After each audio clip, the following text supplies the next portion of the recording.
Hello नमस्कार दोस्तों, मैं पंकज सबलानिया सोनी एजुकेशन के इस ऑनलाइन प्लेटफॉर्म पे एक बार फिर से आपका स्वागत करता हूं।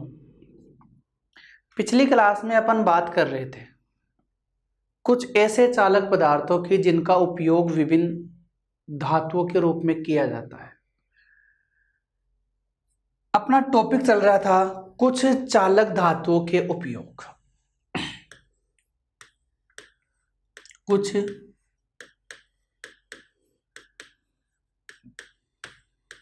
चालक धातुओं के उपयोग।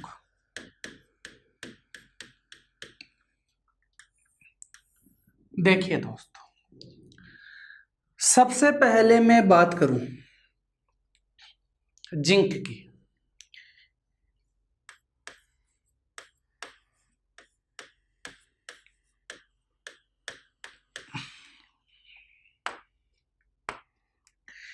देखिए दोस्तों, जो शुष्क सेल आता है उस शुष्क सेल का जो बाहरी आवरण होता है, शुष्क सेल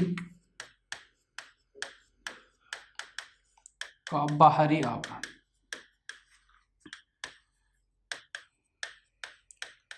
किसका बना होता है दोस्तों? इस जिंक का बना होता है। शुष्क सेल का जो बाहरी आवरण होता है वो इसी जिंक का बना होता है। और कैसा बना होता है? कैथोड।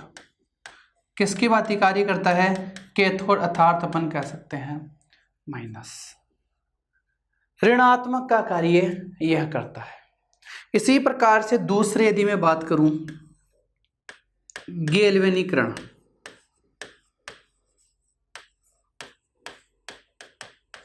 देखिए दोस्तों क्या होता है, कई बार क्या होता है कि लोहे की वस्तुओं पर जंग लग जाती है और उन लोहे की वस्तुओं को जंग से बचाने के लिए उस पर जिंक की क्या कर दी जाती है? परत चढ़ा दी जाती है। जिंक की परत चढ़ाना किस पर? लोहे पर। लोहे पर जिंक की परत चढ़ाना ही क्या कहलाता है? गैल्वेनीकरण कहलाता है। इसका दूसरा नाम और है, इसे अपन एक नाम और कहते हैं यसद लेपन। इसे यसद लेपन भी कहा जाता है दोस्तों। गैल्वेनीकरण किसे कहेंगे? लोहे पर जिंक की परत चढ़ाने की जो प्रक्रिया होती है उस प्रक्रिया को अपन क्या कहते हैं दोस्तों?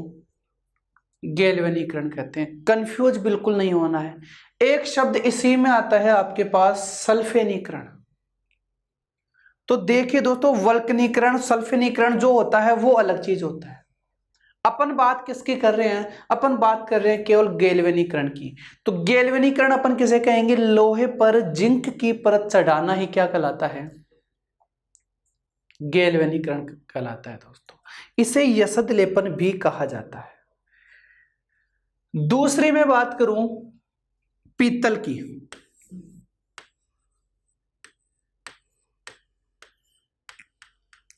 देखिए दोस्तों, इस पीतल का पहला उपयोग तो अपन देखते हैं कि नट, बोल्ट, स्क्रू इन सभी को बनाने में किया जाता है। तो इसका पहला उपयोग तो क्या हो जाएगा? नट बनाने में,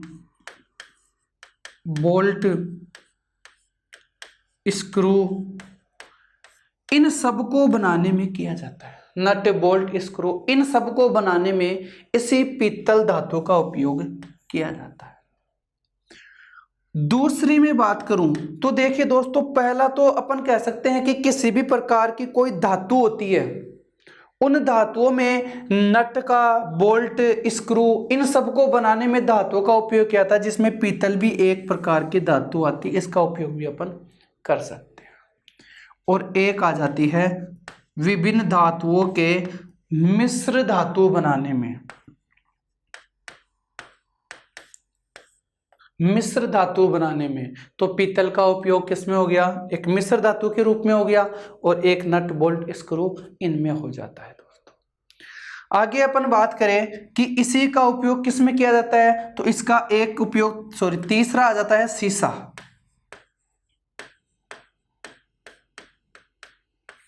अब देखिए दोस्तों, सीसा का पहला उपयोग तो सीसा संचायक बैटरी में,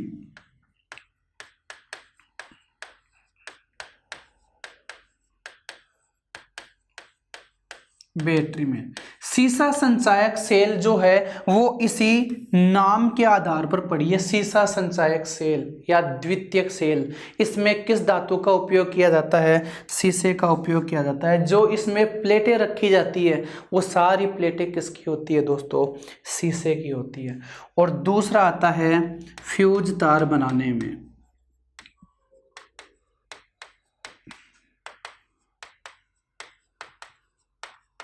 फ्यूज तार बनाने में इनका क्या किया जाता है?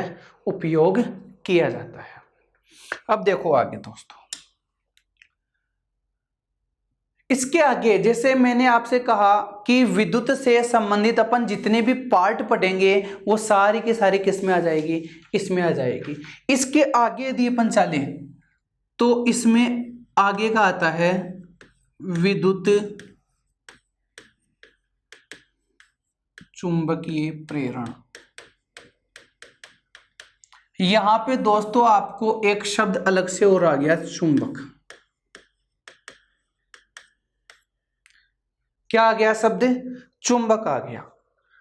अब विद्युत के कारण अपन जितने भी प्रभाव पड़े वो विद्युत प्रभाव थे, लेकिन चुंबक के कारण जितने भी प्रभाव पड़ेंगे उसे अपन क्या बोलेंगे? चुंबकीय प्रभाव पड़ेंगे। इस चुंबक का अपन जो टॉपिक है वो बिल्कुल अलग से पढ़ेंगे, चुंबक का टॉपिक ही बिल्कुल अलग से पढ़ेंगे। अब अपन यहां पर बात करेंगे विद्युत चुंबकीय प्रेरण में, या अपन कहें विद्युत चुंबकीय प्रभाव, विद्युत के कारण उत्पन्न होने वाले चुंबकीय प्रभाव के बारे में पढ़ेंगे। तो इसमें पहला आ जाता है चुंबकीय क्षेत्र।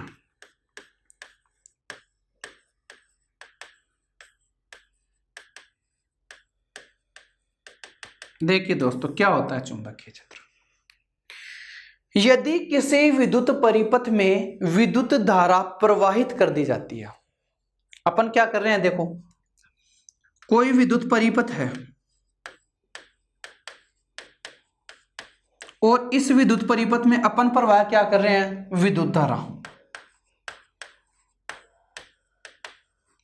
और विद्युत धारा प्रवाहित होने के कारण एक क्षेत्र बन जाता है, और इस क्षेत्र को अपन क्या कह रहे थे? इस क्षेत्र को अपन कह रहे थे विद्युत क्षेत्र। लेकिन अब मैं किसकी बात कर रहा हूं? मैं बात कर रहा हूं यहां पे चुंबकीय क्षेत्र की।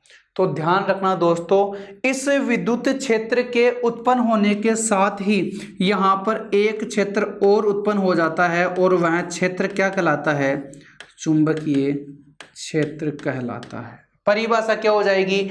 जब किसी परिपथ में विद्युत धारा प्रवाहित की जाती है तो एक विद्युत क्षेत्र उत्पन्न हो जाता है, और इस विद्युत क्षेत्र के उत्पन्न होने के साथ ही एक क्षेत्र और उत्पन्न हो जाता है, जिसे अपन क्या बोलते हैं?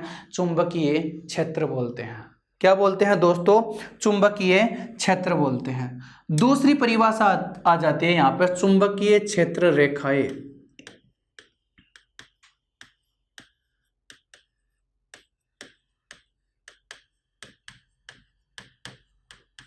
यहाँ पे दोस्तों केवल आपको विद्युत वाला पार्ट ही ध्यान में रखना है। पहले अपन पढ़े थे विद्युत क्षेत्र रेखाएं, अब नाम क्या आ गया? चुंबकीय क्षेत्र रेखाएं। अंतर बिल्कुल सेम है। जैसे मैं एक चुंबक की बात करूं, अपन जानते हैं चुंबक के कितने सिरे होते हैं? दो होते हैं, एक उत्तर पोल और दूसरा दक्षिण पोल। विद्युत में अपन क्या पढ़ रहे थे? विद्युत में अपन पढ़ रहे थे एक पॉजिटिव वाला पार्ट और दूसरा नेगेटिव वाला पार्ट। चुंबकीय क्षेत्र रेखाएं और विद्युत क्षेत्र रेखाएं दोनों एक ही चीज है। चुंबकीय क्षेत्र रेखाओं में आपको उत्तरी ध्रुव और दक्षिण ध्रुव सिरा ध्यान में रखना है, जबकि विद्युत क्षेत्र रेखाओं में धनात्मक और ऋणात्मक सिरा ध्यान में रखना होता है। परिभाषा क्या हो जाएगी? वे काल्पनिक क्षेत्र रेखाएं या वे रेखाएं जो चुंबकीय क्षेत्र के बारे में बताती है। देखो यहाँ पे परिभाषा में आपके पास नाम आ गया, चुंबकीय क्षेत्र। वे रेखाएं जो चुंबकीय क्षेत्र के बारे में, या वे काल्पनिक रेखाएं, इनकी केवल कल्पना की जाती है, वे काल्पनिक रेखाएं जो चुंबकीय क्षेत्र के बारे में बताती है, क्या कहलाती है? चुंबकीय क्षेत्र रेखाएं कहलाती है, या चुंबकीय बल रेखाएं कहलाती है। इसके गुणधर्म देखो, पहले गुणधर्म की मैं बात करूं तो कोई भी चुंबकीय बल रेखाएं उत्तरी ध्रुव से निकल करके कहां प्रवेश करती है? दक्षिण ध्रुव में प्रवेश करती है। तो पहले इसमें गुणधर्म क्या हो जाएगा? ये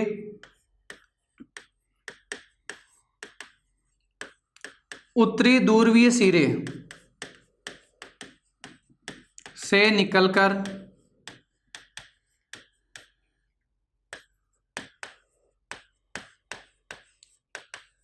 दक्षिणी ध्रुवीय सिरे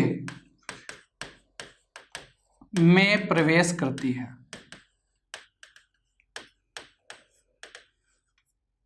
उत्तरी ध्रुव से निकलती है और दक्षिण ध्रुव में क्या करती है? प्रवेश करती है।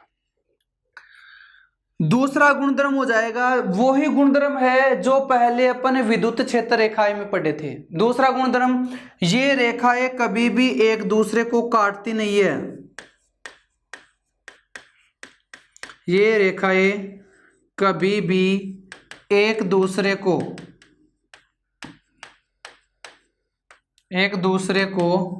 काटती नहीं है।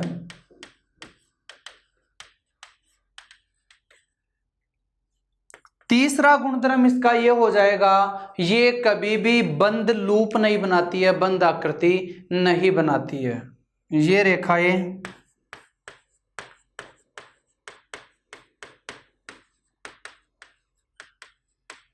बंद लूप नहीं बनाती है। ये रेखाएं एक दूसरे को काटती नहीं है। ये रेखाएं उत्तरी ध्रुवीय सिरे से निकलकर दक्षिण ध्रुवीय सिरे में प्रवेश करती है तथा बंद लूप नहीं बनाती है। ये इसके क्या हो जाएंगे? गुणधर्म हो जाते हैं। आगे परिभाषा आती है चुंबकीय फ्लक्स।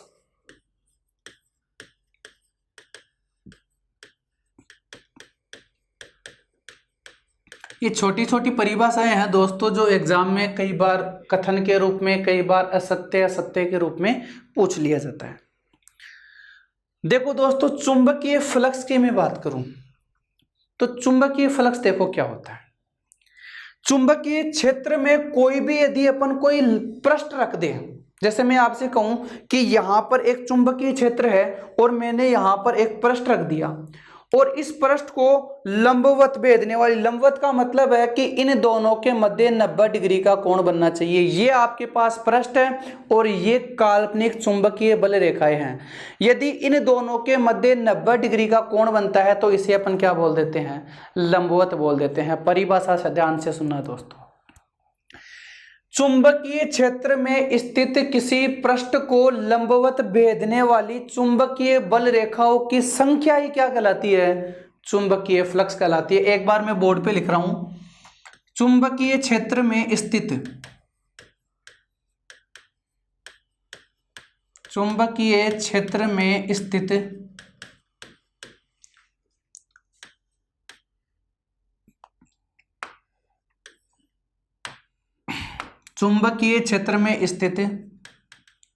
पृष्ठ पर लंबवत भेदने वाली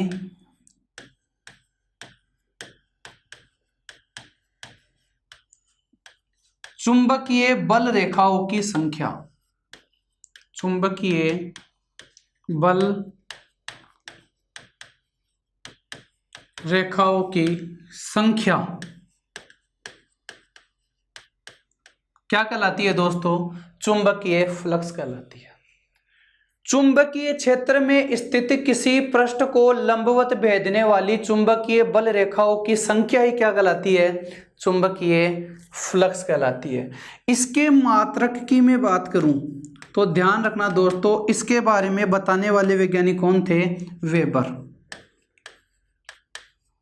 और इसका मात्रक क्या हो जाता है? वेबर। ये एग्जाम में डायरेक्ट पूछा जाने वाला क्वेश्चन है कि चुंबकीय फ्लक्स का मात्रक क्या होता है, तो आप बता सकते हो चुंबकीय फ्लक्स का मात्रक वेबर होता है। क्या होता है दोस्तों? चुंबकीय फ्लक्स का मात्रक वेबर होता है। इसी प्रकार एक शब्द और आ जाता है, चुंबकीय क्षेत्र की तीव्रता। दोनों में अंतर है।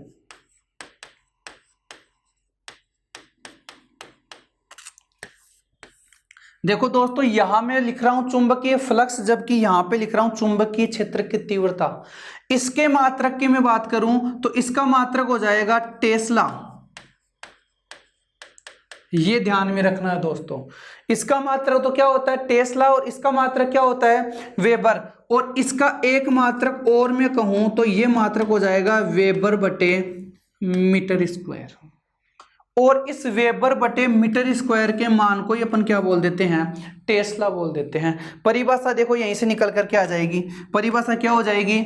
यहां पे ये किसका मान है? क्षेत्रफल का मान है। अपन कह सकते हैं एकांक क्षेत्रफल।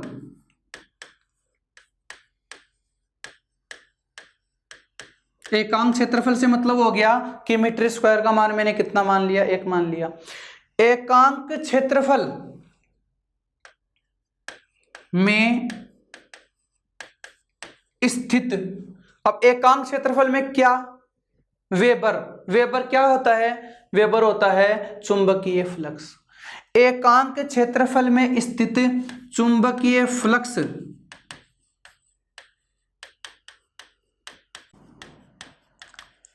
के मान को ही क्या बोलते हैं दोस्तों? अपन इसके मान को ही चुंबकीय क्षेत्र की तीव्रता बोलते हैं।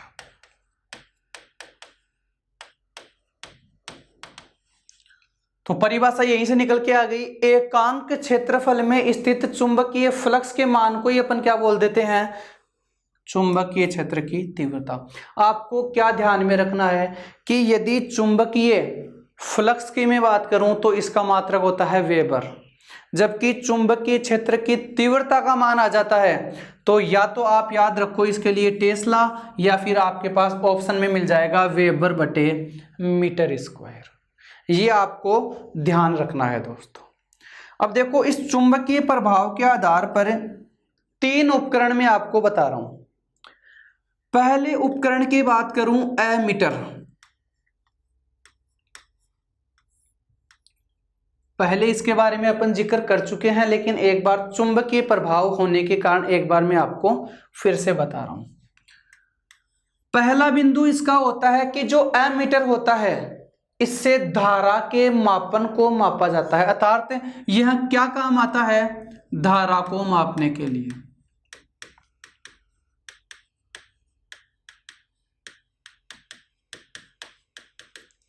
दूसरा, धारा का मापन किस में करता है? तो यह धारा का मापन किस में करता है? तो आप कह सकते हो एम्पियर में। अपने को पता होना चाहिए कि एमीटर धारा के मान को तो मापता है, लेकिन किस में मापता है? एम्पियर में। प्रतीक चिन्ह की यदि मैं बात करूं तो इसका प्रतीक चिन्ह हो जाता है ए। कितना हो जाता है दोस्तों? इसका प्रतीक चिन्ह हो जाता है ए। एक आदर्श एमीटर का मान, एक आदर्श एमीटर का मान, प्रतिरोध। एक आदर्श एमीटर का प्रतिरोध 0 होता है दोस्त।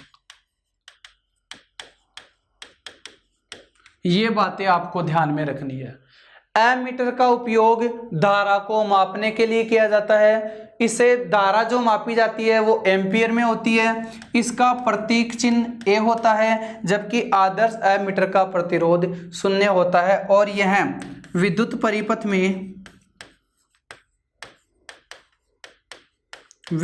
परिपथ में श्रेणी क्रम में लगाया जाता है। श्रेणी क्रम में लगाया जाता है।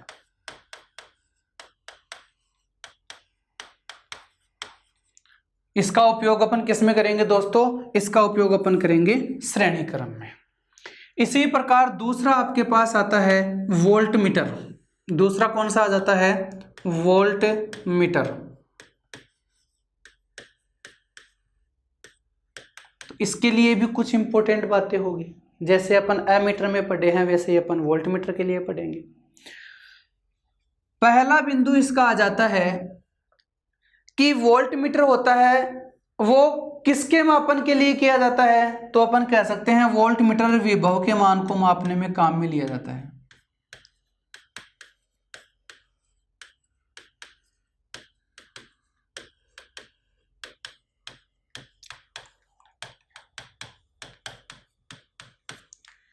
दूसरा आ जाता है कि विभव के मान को तो यह मापता है, लेकिन मापता किस में है? तो ये इसके मान को मापता है वोल्ट में। किस में मापता है दोस्तों? वोल्ट में। इसका प्रतीक चिन्ह क्या हो जाता है? V। इसको V से लिखा जाता है। एक आदर्श वोल्ट मीटर का मान, एक आदर्श वोल्ट मीटर का प्रतिरोध अनंत होता है दोस्तों। कितना होता है? अनंत होता है। यहां पे ध्यान रखना, आदर्श एमीटर का प्रतिरोध पूछ ले तो आपको यहां पे 0 शून्य होता है, जबकि आदर्श वोल्ट मीटर का प्रतिरोध कितना होता है? अनंत होता है।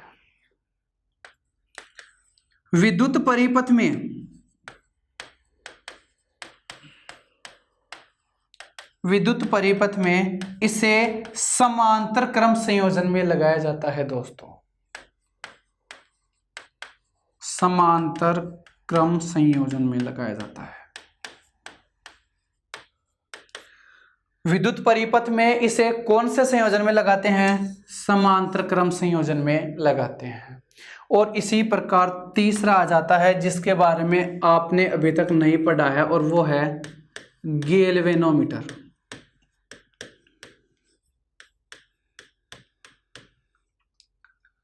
देखिए दोस्तों, गैल्वेनोमीटर जो होता है और एमीटर जो होता है, ये दोनों धारा के मान के लिए काम में आते हैं। अब एमीटर के लिए तो मैंने आपको बता दिया कि एमीटर तो धारा के मान को बताता है, लेकिन अपन किसकी बात कर रहे हैं? गैल्वेनोमीटर की। तो गैल्वेनोमीटर जो होता है ये धारा के मान को नहीं बताता, लेकिन धारा के विक्षेप को बताता है। देखो कैसे, यहां पे इस गैल्वेनोमीटर की सुई इस प्रकार से रहती है। यदि धारा का मान आगे की ओर बह रहा है तो ये सुई किधर हो जाएगी? इधर हो जाएगी। और यदि धारा का मान विपरीत दिशा में हो रहा है, विपरीत दिशा में प्रवाहित हो रहा है, तो इस सुई की विक्षेप किधर हो जाएगा? विपरीत साइड में। अर्थात अपन कह सकते हैं कि गैल्वेनोमीटर धारा के विक्षेप की दिशा या धारा के विक्षेप के मान को बताता है। इसे G से लिखा जाता है, इसे G से लिखा जाता है दोस्तों। G का मतलब यही होता है गैल्वेनोमीटर। G का मतलब क्या होता है दोस्तों? गैल्वेनोमीटर होता है कि इसको अपन किस में मापते हैं? सॉरी, किस से लिखते हैं? G से लिखते हैं। आगे आपके पास आता है अत्यंत, यह जो होता है यह अत्यंत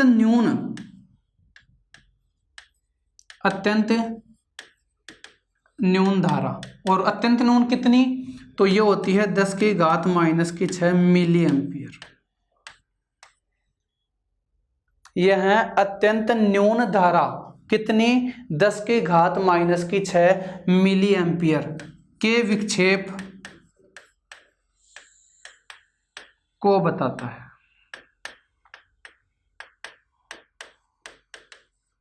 यह ध्यान रखना दोस्तों। 3 बातें मैंने आपको बताई कि जो गैल्वेनोमीटर होता है वह धारा की दिशा या अपन कह सकते हैं धारा के विक्षेप को बताता है। इसे G से लिखा जाता है और यह अत्यंत न्यून धारा जिसका मान कितना है? 10⁻⁻⁶ मिली एम्पियर के विक्षेप के मान को बता देता है। तो इन तीनों की चीजों आपको ध्यान रखना, ये तीनों चुंबकीय क्षेत्र में क्यों आती है, चुंबकीय प्रभाव में क्यों आती है।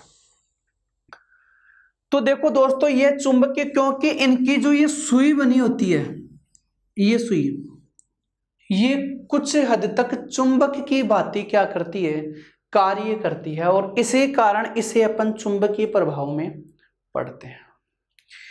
इसके अलावा यदि मैं और बात करूं तो इनका उपयोग देखो विद्युत क्रेन में किया जाता है।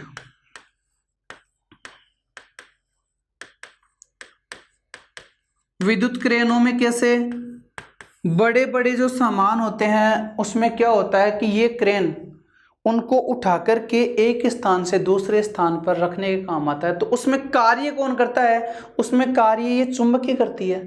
तो इसका उपयोग विद्युत क्रेन में, विद्युत गंठी में,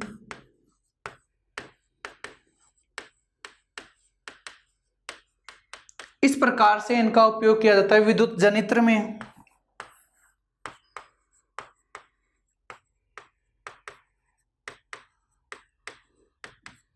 इसमें क्या किया जाता है, इनका उपयोग किया जाता है। अब यहां पे देखो जो इंपॉर्टेंट टॉपिक है वो आपके पास है विद्युत जनित्र। देखो विद्युत जनित्र,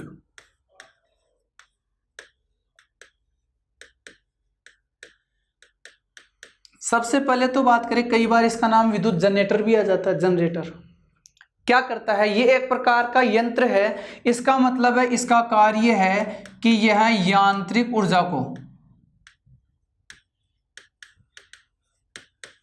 किस में बदल देता है, विद्युत ऊर्जा में बदल देता है।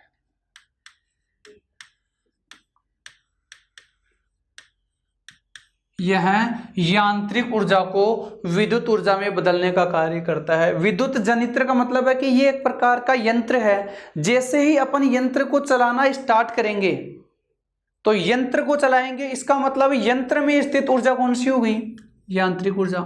और इसके बाद में जैसे ही जनित्र को चालू कर दिया जाता है उसमें कौन सी ऊर्जा प्रवाहित होने स्टार्ट हो जाएगी, विद्युत ऊर्जा। तो अपन कह सकते हैं कि विद्युत जनित्र जो यांत्रिक ऊर्जा को विद्युत ऊर्जा में बदलने का कार्य करता है, क्या कहलाता है, विद्युत जनित्र कहलाता है। बात करते हैं इसके सिद्धांत की। विद्युत जनित्र किस सिद्धांत पर कार्य करता है। तो देखिए दोस्तों, विद्युत जनित्र जो होता है वो फेराडे के विद्युत चुंबकीय प्रेरण के सिद्धांत पर कार्य करता है। किस पर कार्य करता है, विद्युत चुंबकीय प्रेरण। किस पर कार्य करेगा, विद्युत चुंबकीय प्रेरण के सिद्धांत पर कार्य करता है। अब ये कितने प्रकार के होते हैं, ये दो प्रकार के होते हैं। जैसे अपन ने पहले पढ़ा विद्युत धारा, ये कितने प्रकार की थी, दो प्रकार की होती थी। एक तो होती थी प्रत्यावर्ती धारा और दूसरी होती थी दिष्ट धारा। तो उसी के अकॉर्डिंग जो विद्युत जनित्र होते हैं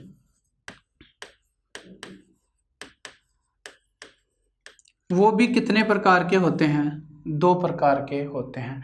पहला आ जाता है प्रत्यावर्ती धारा जनित्र,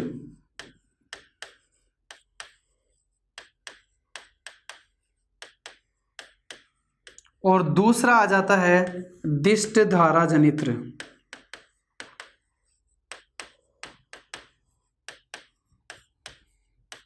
एक तो कौन सा आ जाता है, प्रत्यावर्ती धारा जनित्र, और दूसरा आ जाता है दिष्ट धारा जनित्र।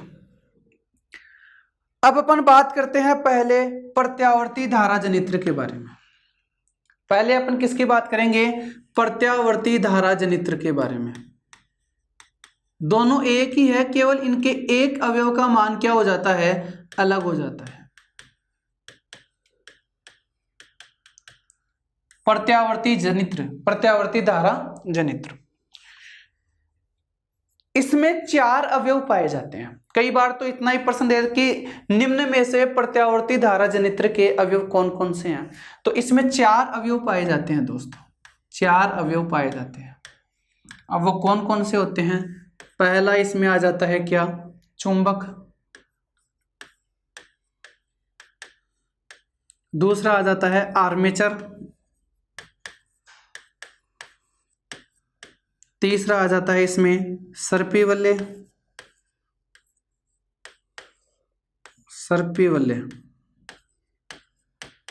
और चौथा आ जाता है ब्रुश। ये इसके 4 अवयव होते हैं। चुंबक के मध्य में ये एक आर्मेचर लगा हुआ होता है जिसका संपर्क सर्पी वल्ले से होता है तथा नीचे की ओर यह बुश से जुड़ा हुआ रहता है। इसे ब्रुश भी कहते हैं और बुश भी कह देते हैं। इससे जुड़ा हुआ रहता है। अब इससे जो उत्पन्न होने वाली विद्युत धारा है, अपन काम क्या करेंगे, इससे विद्युत धारा का उत्पन्न करेंगे। यहां पे देखो आप, विद्युत ऊर्जा प्राप्त होगी, विद्युत ऊर्जा विद्युत धारा के रूप में प्रवाहित होगी, और यह जो विद्युत धारा है वो इसमें देखो किस प्रकार से प्रवाहित होती है, इसकी निर्भरता किस किस पे करती है। तो प्रत्यावर्ती धारा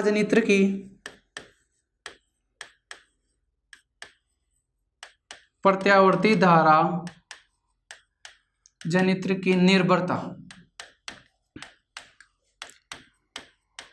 मेरा मतलब यहां से यह है कि इसमें आपको जो विद्युत ऊर्जा विद्युत धारा का मान प्राप्त होगा वह विद्युत धारा ज्यादा होगी कि कम होगी, ये किस पे निर्भर करेगा।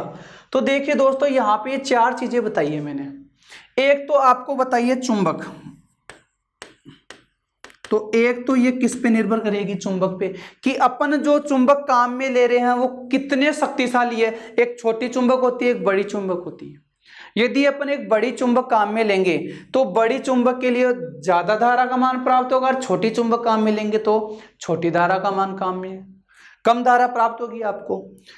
इसके साथ में देखो यहाँ पे जो मैंने आर्मेचर बताया, इसके कुंडली लगी होती है कि इस आर्मेचर का क्षेत्रफल कितना होता है। तो दूसरा इसमें विद्युत धारा को प्राप्त करने के लिए दूसरी निर्भरता क्या हो जाएगी इस आर्मेचर की। आर्मेचर एक लोहे की कुंडली होती है, और यह जो धारा होती है वह इसके क्षेत्रफल के मान पर, कि आर्मेचर का क्षेत्रफल कितना है, आर्मेचर का क्षेत्रफल कितना है, इसके मान पे डिपेंड करती है। तो पहला मैंने आपको क्या बताया, पहला मैंने आपको बता दिया कि इसमें चुंबक का मान कितना है, मतलब कितनी शक्तिशाली अपन चुंबक ले रहे हैं। दूसरा मैंने आपको बता दिया आर्मेचर का क्षेत्रफल, अर्थात आर्मेचर की जो कुंडली होती है वो कितनी बड़ी है, कितनी चौड़ी है। आगे आ जाती है इसमें जो तार की जो फेरों की संख्या होती है,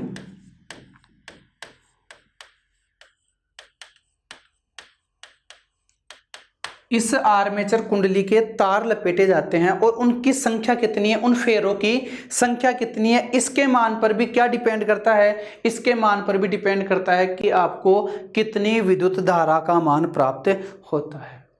और इसके साथ में इसका घूर्णन वेग,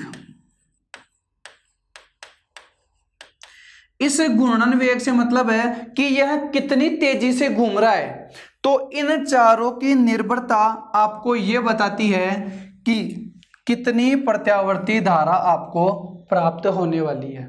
आपको इनसे कोई मतलब नहीं है। एग्जाम में जो प्रश्न पूछा जाता है वो केवल ये पूछा जाएगा, निम्न में से प्रत्यावर्ती धारा जनित्र किस किस पे निर्भर करता है। तो शक्तिशाली चुंबक पर, आर्मेचर के क्षेत्रफल पर, फेरों की संख्या पर और घूर्णन वेग पर। इस प्रकार से अपन कह सकते हैं कि इनकी निर्भरता होती है, वो आपको यह बताती है कि प्रत्यावर्ती धारा आपको कितनी प्राप्त हो रही है। यदि मैं बात करूं यहां से दूसरी की, दिष्ट धारा की, दिष्ट धारा जनित्र, किसकी बात करें अपन, दिष्ट धारा जनित्र की। तो देखिए चुंबक का मान इसमें ऐसे कैसे रहेगा, आर्मेचर का मान ऐसे कैसे रहेगा,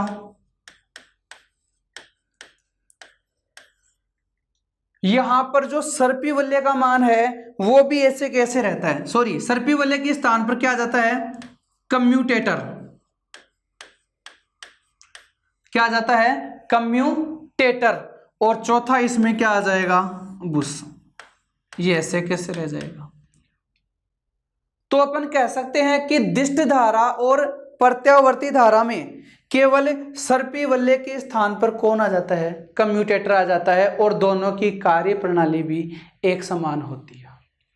आगे अपन बात करें एक महत्वपूर्ण टॉपिक की, जिसका नाम क्या है, ट्रांसफार्मर।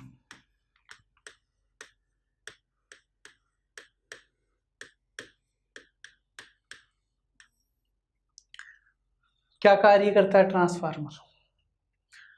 ट्रांसफार्मर कार्य क्या करता है, देखो सबसे पहले तो बात करें कि ये केवल और केवल प्रत्यावर्ती धारा,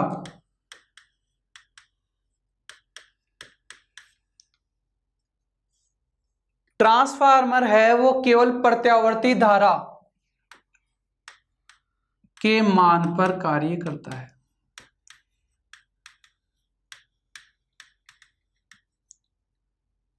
आप पूछोगे सर दिष्ट धारा के मान पर कार्य क्यों नहीं करता है? तो देखिए बच्चों, यदि ट्रांसफार्मर दिष्ट धारा के मान पर कार्य करेगा तो जो ट्रांसफार्मर की वाइंडिंग है वो क्या हो जाती है, जल जाती है। तो अपन कह सकते हैं कि ट्रांसफार्मर केवल और केवल प्रत्यावर्ती धारा अर्थात केवल अल्टरनेटिंग करंट एसी पर ही कार्य करता है। किस पर कार्य करता है? केवल एसी पर कार्य करता है। अब कार्य क्या है इसका? इसका कार्य है उच्च वोल्टता को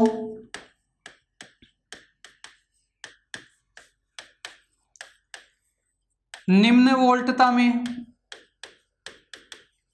तथा निम्न वोल्टता को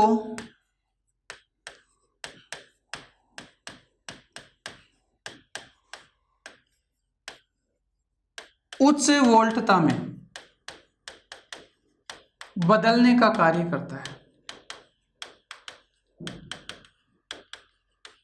देखिए दोस्तों, इस ट्रांसफार्मर का एक में ही दो कार्य हो गया। एक कार्य तो क्या आ गया इसका? एक कार्य तो आ गया उच्च वोल्टता को किस में बदलता है, निम्न वोल्टता में बदलता है। और दूसरा क्या आ गया? निम्न वोल्टता को उच्च वोल्टता में बदलता है। तो इसके दो कार्य हो गए। तो अपन कह सकते हैं कि ये जो ट्रांसफार्मर है ये कितने प्रकार का होता है? यह दो प्रकार का होता है।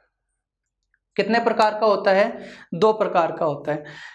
यदि उच्च वोल्टता को निम्न वोल्टता में बदलता है, इसका मतलब है कि वह काम में लिया जाने वाला अपचाई ट्रांसफार्मर है। कौन सा ट्रांसफार्मर है? अपचाई ट्रांसफार्मर। और यदि निम्न वोल्टता को उच्च वोल्टता में बदल देता है तो इसका मतलब हो गया कि काम में लिया जाने वाला उच्चाई ट्रांसफार्मर कहलाता है। कौन सा कहलाता है? उच्चाई। तो यहां से अपन कह सकते हैं कि ट्रांसफार्मर जो होता है वो उच्च वोल्टता, उच्च कौन सी वोल्टता?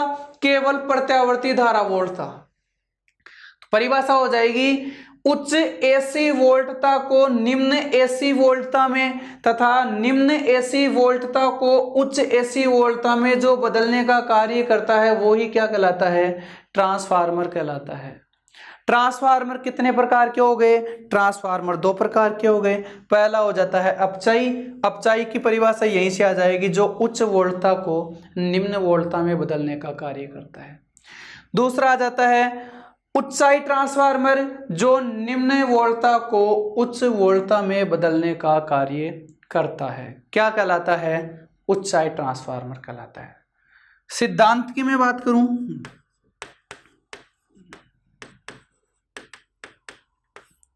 तो देखिए दोस्तों, अन्योन्य प्रेरण कह सकते हो,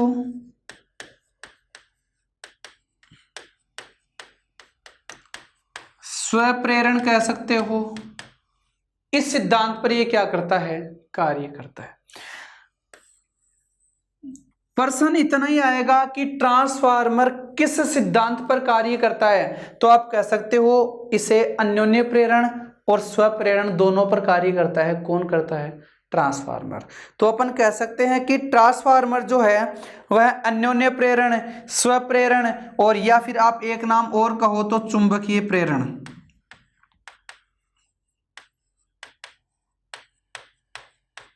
इस सिद्धांत पर क्या करता है? कार्य करता है। कई बार इनसे डायरेक्ट प्रश्न पूछ लिया जाता है इस प्रकार से।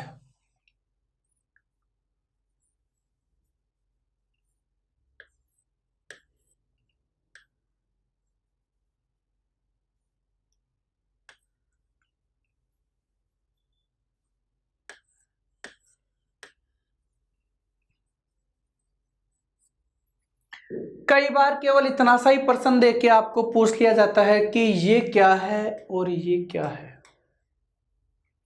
तो देखिए दोस्तों, यहां पर ज्यादा मान है, यहां पर कम मान है, मतलब उच्च को किस में बदल रहा है, निम्न में बदल रहा है। इसका मतलब इसका नाम क्या हो गया, इसका नाम हो गया अपचाई ट्रांसफार्मर।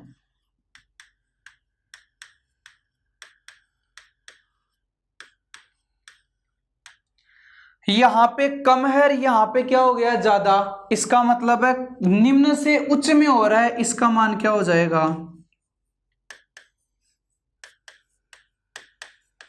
ऊंचाई ट्रांसफार्मर। ये ध्यान रखना दोस्तों, कई बार इनका केवल डायरेक्ट आपको ये प्रतीक चिन्ह देता है और आपसे प्रश्न यही पूछ लिया जाता है कि ये क्या है और ये क्या है। अपन बात करें ट्रांसफार्मर की दक्षता,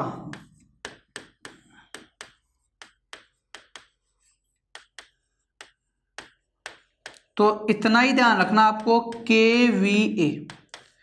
ट्रांसफार्मर की जो दक्षता है वो किलोवाट एम्पियर में ज्ञात की जाती है दोस्तों। ट्रांसफार्मर की जो दक्षता है किलोवाट में इसलिए लिख रहा हूं कि कई बार इसका मान ज्यादा हो जाता है, वरना अपन इसे वीए भी कह सकते हैं, वाट एम्पियर भी कह सकते हैं। तो ट्रांसफार्मर की जो दक्षता है वो किलोवाट एम्पियर या वाट एम्पियर के मान में ज्ञात की जाती है। एक आदर्श ट्रांसफार्मर की दक्षता कितनी होगी, आदर्श का मतलब बहुत अच्छा,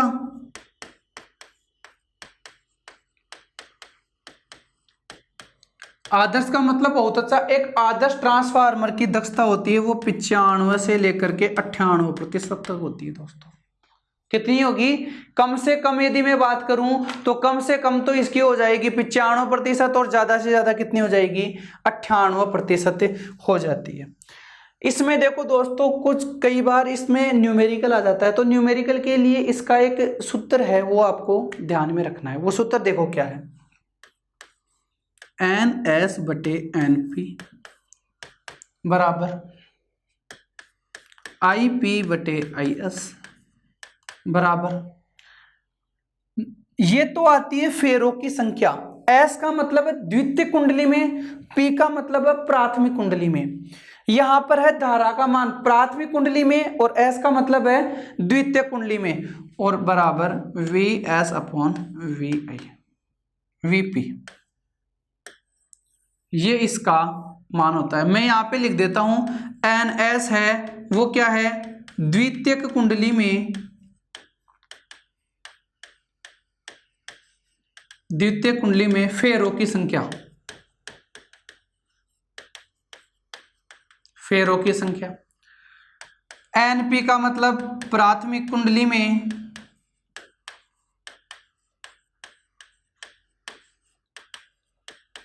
फेरों की संख्या।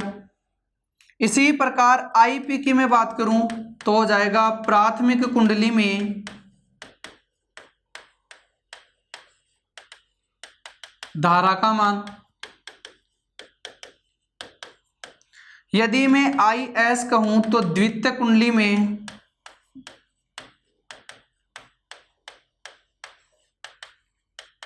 धारा का मान, और वी एस कहूं तो द्वितीय कुंडली में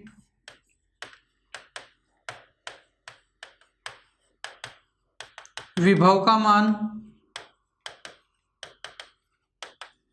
और इसी प्रकार यदि वीपी कहूं तो मान आ जाएगा प्राथमिक कुंडली में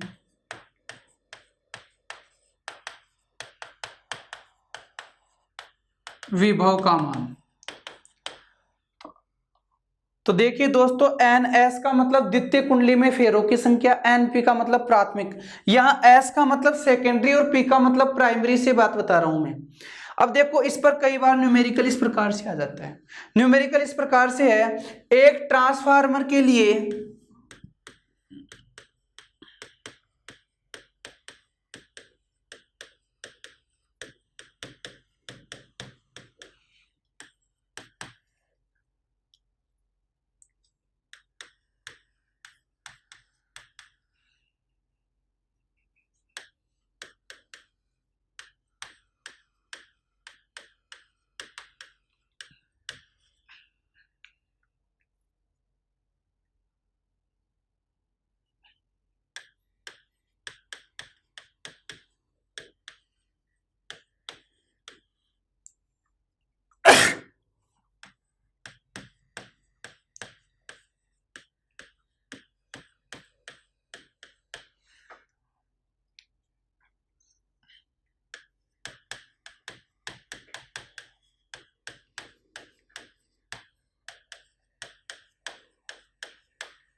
देखिए दोस्तों, आपके पास एक प्रश्न इस प्रकार से दिया हुआ है कि एक ट्रांसफार्मर के लिए NS बटे NP, मतलब मेरे को दिया हुआ है NS बटे NP, इसका मान कितना है 2/3 है, तथा प्रारंभिक वोल्टेज, इसका मतलब मेरे पास Vp का मान भी है और Vp का मान कितना है 220 वोल्ट। आपको मान किसका पूछा है, आपको मान पूछा है द्वितीयक वोल्टेज का, अर्थात आपको मान पूछा है इसका। अब देखो, द्वितीयक वोल्टेज का मान पूछा है तो अभी अपन ने क्या पढ़ा था, अभी अपन ने पढ़ा था इस प्रकार का एक फॉर्मूला। यदि आपको इन दोनों का मान दिया हुआ है तो अपन ये दो वाले दोनों मान रख लेंगे, इसको हटा देंगे, मान क्या आ जाएगा आपके पास, सूत्र बन जाएगा NS बटे NP बराबर VS बटे VP। आपको दिया हुआ है NS बटे NP का मान कितना है 2/3 है, बराबर VS का मान आपको ज्ञात करना है और VP का मान आपको दिया हुआ है। और आगे सोल्व करेंगे, VS का मान निकालोगे तो 220 इससे गुणा हो जाएगा, कितना आ जाएगा 440, बट्टे में क्या आ जाएगा 3। VS का मान कितना हो जाएगा, देखो इसको सोल्व करते हैं अपन, 3 एकम 3, 3 चौके 12, 3 छः 18.06, इस प्रकार का एक मान आ जाता है। आपको पूछा है तथा वह कौन सा ट्रांसफार्मर होगा, तो देखो Vp का मान कितना था, आप कहोगे सर 220 था, और Vs का मान कितना आ रहा है 146, कितना आ रहा है दोस्तों 146। क्या ये वाला मान कम हो रहा है क्या, तो उच्च वोल्टता से किस में बदल रहा है, निम्न वोल्टता में, इसका मतलब आपके पास ट्रांसफार्मर भी कौन सा हो जाएगा, अपचायी ट्रांसफार्मर हो जाएगा। कौन सा ट्रांसफार्मर हो जाएगा दोस्तों, अपचायी ट्रांसफार्मर हो जाता है। आगे देखो, कई बार क्या होता है कि इनसे संबंधित कुछ नियम आपसे पूछ लिए जाते हैं। जैसे मैं आपसे पहला नियम करूं, फ्लेमिंग के बाएं हाथ का नियम।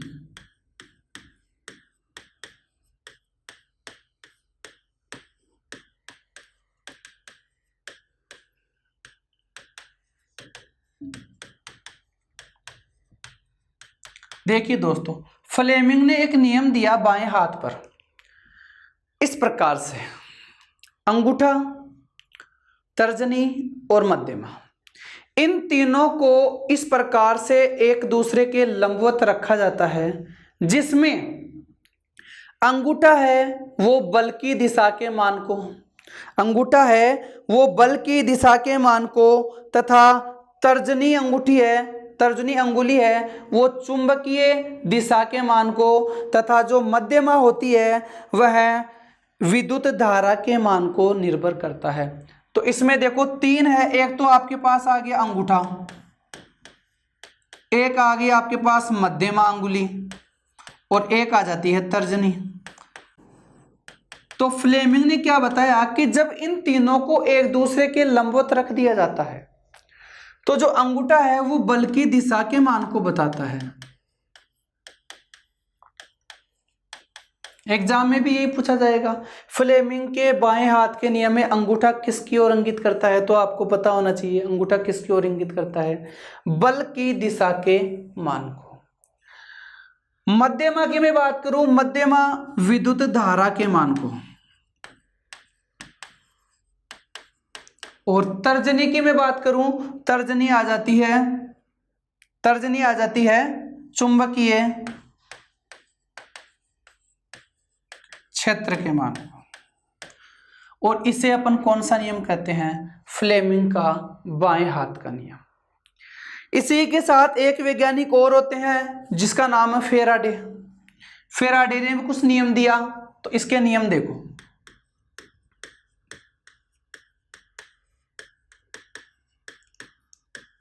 इस फेराडे ने 2 नियम दिए, एक तो है प्रथम नियम और एक कौन सा है, दूसरा नियम। फेराडे ने क्या बताया, फेराडे ने बताया कि जब किसी बंद परिपथ में, एक परिपथ है और परिपथ तभी बनता है जब वो बंद हो, जब किसी बंद परिपथ में चुंबकीय फ्लक्स के मान में परिवर्तन कर दिया जाता है, जब किसी बंद परिपथ में चुंबकीय फ्लक्स के मान में परिवर्तन कर दिया जाता है तो उसमें एक विद्युत वाहक बल उत्पन्न हो जाता है। यही क्या कहलाता है? फैराडे का पहला नियम कहलाता है। क्या होता है? जब किसी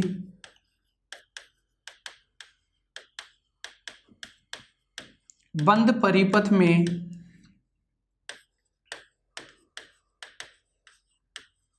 चुंबकीय फ्लक्स के मान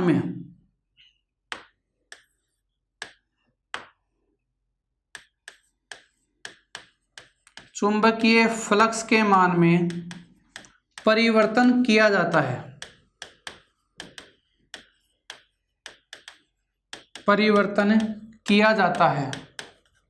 तो इसमें एक विद्युत वाहक बल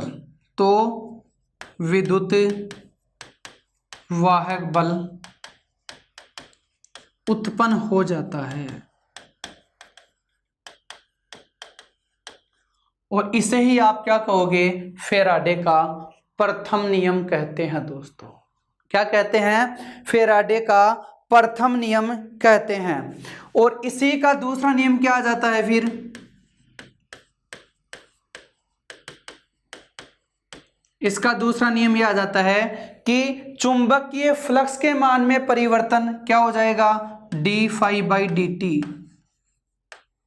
क्या हो जाता है? D phi by D T. और इसका मान है वो कितना आ जाता है? तो आप कह सकते हो कि इसमें विद्युत वाहक बल का जो मान है उसके मान के समानुपाती आ जाता है।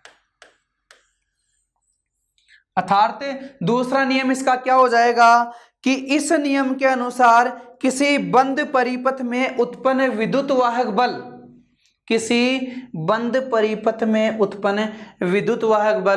चुंबकीय फ्लक्स में परिवर्तन की दर के क्या हो जाता है? समानुपाती हो जाता है। इसे अपन क्या बोलते हैं? फैराडे का द्वितीय नियम बोल देते हैं। क्या बोलते हैं दोस्तों?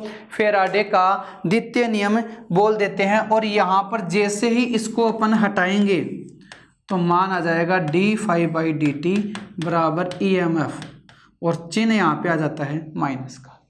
यहाँ पे जो ये ऋणात्मक चिन्ह है, वह इसके मान की कमी को दर्शाता है। किसको दर्शाता है? कमी को दर्शाता है। फैराडे ने क्या बताया कि बंद परिपथ में जब विद्युत वाहक बल का मान उत्पन्न हो जाता है तो यह इसके चुंबकीय फ्लक्स के मान में परिवर्तन की दर के समानुपाती होता है, लेकिन लगातार इसका मान क्या होता जाता है? कम होता जाता है। और यह कमी के मान को कौन दर्शाता है? यह ऋणात्मक चिन्ह दर्शाता है। आगे आपके पास एक नियम और आता है, लेंज का नियम।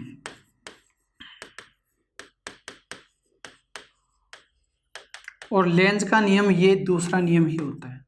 लेंज ने क्या बताया? लेंज ने बताया कि इसमें जो उत्पन्न प्रेरित विद्युतवाहक बल होता है, ये जो प्रेरित विद्युतवाहक बल उत्पन्न होता है, यह सदैव अपने ही उत्पत्ति का क्या करता है? विरोध करता है। लेंज ने क्या बताया कि जो प्रेरित विद्युतवाहक बल उत्पन्न होता है यह हमेशा अपने ही उत्पत्ति का क्या करता है? विरोध करता है। यहां से जो प्रश्न पूछा जाता है वो है कि लेंज का नियम किस पे आधारित है? तो ये आधारित है ऊर्जा संरक्षण के नियम पर।